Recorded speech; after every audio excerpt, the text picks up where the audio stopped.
Thank you, Louise. Friends, I want to thank you for coming out again, 200,000 strong. Now, friends, there is a poem by the American poet Mary Oliver called Tecumseh.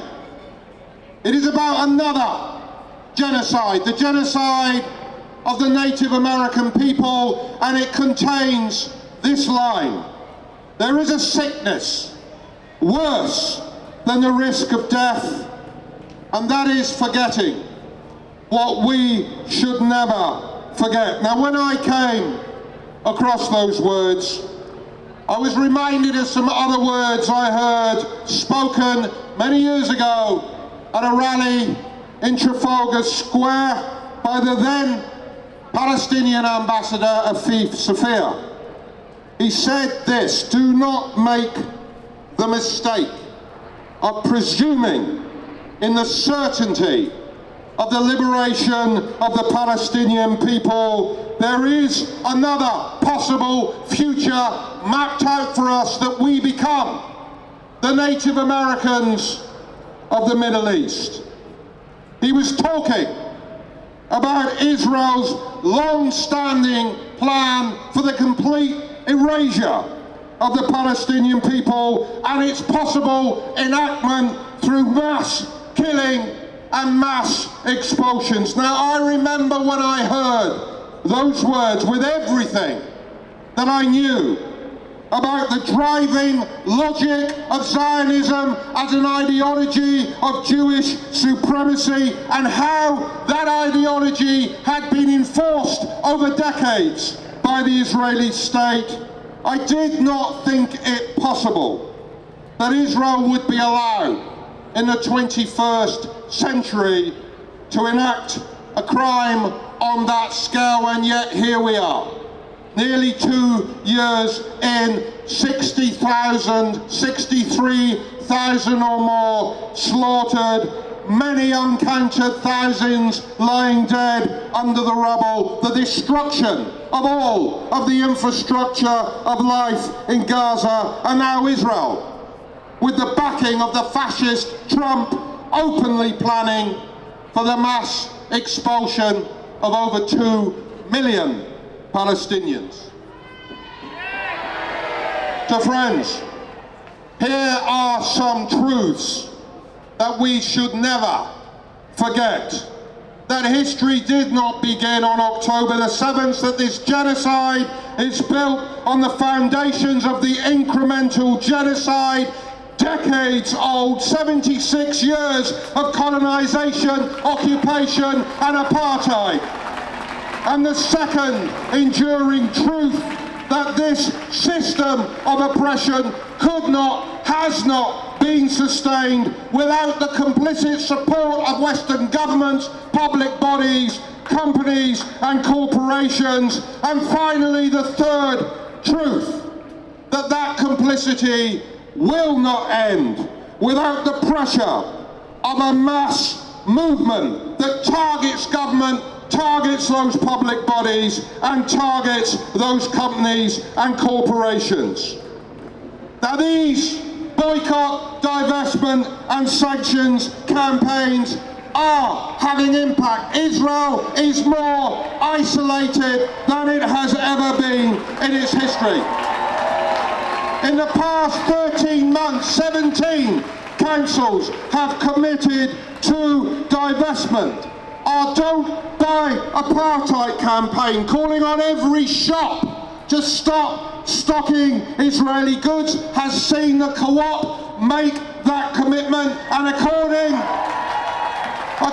to the Daily Telegraph, and we should always believe what we read in the Daily Telegraph, has resulted in a 17% decline in the imports of Israeli food products to the UK.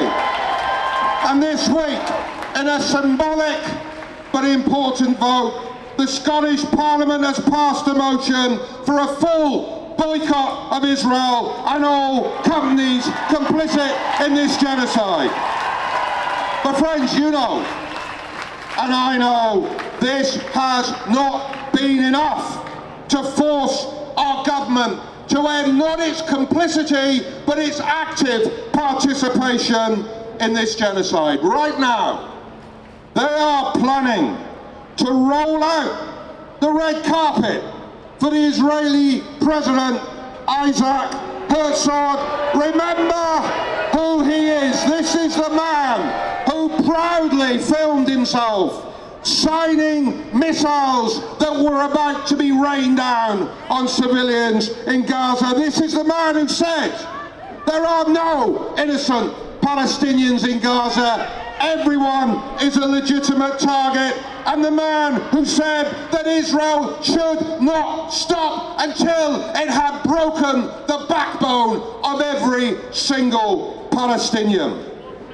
The perpetrators of genocide should not be in meeting rooms with British ministers. They do not belong in comfy chairs in Downing Street. They belong in the dock in The Hague.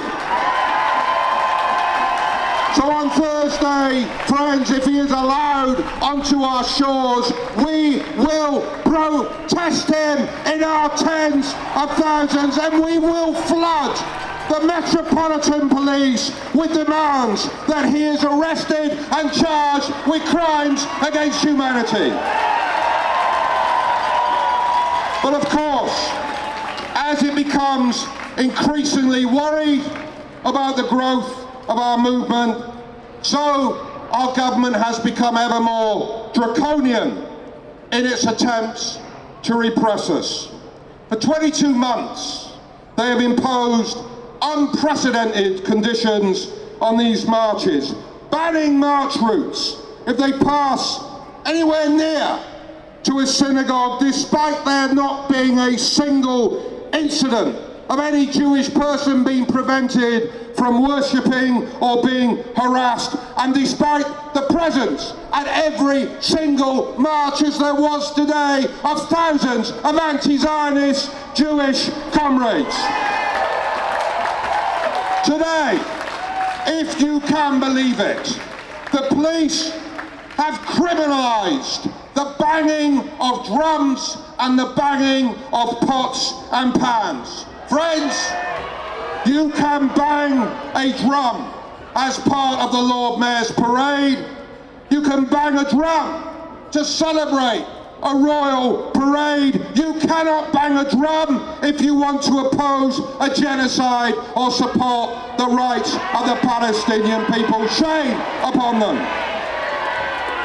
And of course, most egregiously, the government has prescribed Palestine action for conducting non-violent direct action to target those complicit in Israel's crimes. You will know that this week our state shamefully conducted dawn raids to arrest leaders of Defend Our Juries for the crime of holding Zoom meetings to encourage people to protest against the prescription of Palestine action. We condemn those arrests, but they have not stopped those protests. Right now, behind us in Parliament Square, 1,500 people are being arrested for the crime of holding up placards to oppose genocide and to oppose the prescription of Palestine action. So when this rally has finished, and it will finish when I finish speaking, the leaders of our coalition, who you see lined up behind me, representing the Palestine Solidarity Campaign, the Stop the War Coalition, the Muslim Association of Britain, the Campaign for Nuclear Disarmament, Friends of Al-Aqsa, and the Palestinian Forum in Britain, we will head down to Parliament Square to be part of the witness circle. Defend Our Juries have asked us to send that representative group to join with other organisations. We will go to show our solidarity by standing peacefully in a circle around those being arrested, adding our voices to the demand for the prescription to be overturned, and for the state's brutal repression of our movement and its active complicity in genocide to come to an end. So friends, we will continue to defend our right to protest, but in doing so, we will remember that this repression, these attempts to silence us, are designed to target the Palestinian people, to leave them isolated in their struggle for liberation. We will not let that occur. We will not be silenced. We will escalate all of our actions. So before you leave, I want you to take a note of every action listed on the screen to my right. On Tuesday, we are conducting a mass lobby of Parliament. On Wednesday, we want you to join us to protest the Dicey Arms Fair in East London, where companies supplying weapons to Israel will be hawking their wares. We intend to drive that fair out of our capital for good. On Thursday, we want you joining us in your tens of thousands to protest the war criminal, the genocide heir, Isaac Herzog. And on September the 17th, we will be leading a massive Palestine block at the Stop Trump protest. And then on September the 27th, we will be taking this march to the gates of the Labour Party conference. And finally, friends, remember them all. On October the 11th, 2 years after this genocide began, we will be marching again in the streets of London, demanding an end to all UK complicity. We do not stop. We never stop until the genocide is ended, until every brick in the wall of apartheid that imprisons the Palestinian people is ground into the dust of history. From the river to the sea. From the river to the sea. From the river to the sea. Thank you.